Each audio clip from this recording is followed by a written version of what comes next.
To get started, we need to install Sass in our NextJS project. Sass is a powerful CSS preprocessor that enables us to use features like nesting, variables, and mixins to write more maintainable and scalable styles. By running the command npm install Sass in our project directory, we add Sass support so that we can start using its features immediately.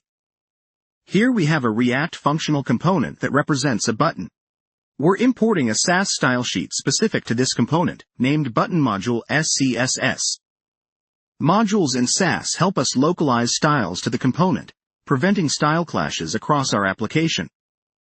The button component renders a simple button element with a class name button, which will be styled using our Sass module. Now let's dive into the button module SCSS file. At the top level, we define the foundational styles for our button class. We set padding, remove the border, change the background color, set the text color to white, and adjust the font size. Within our button, we nest selectors to specify styles for different states and child elements.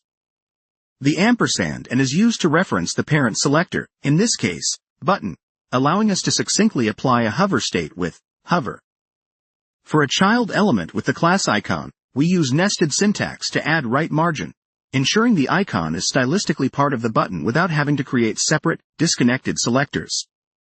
Crucially, it's important to avoid excessive nesting in Sass, which can lead to overly specific and unmanageable selectors.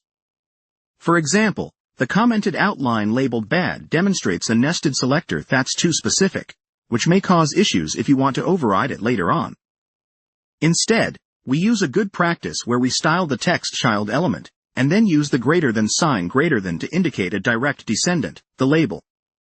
This specificity is just enough to ensure the styles are applied correctly without being too restrictive or clunky to override later.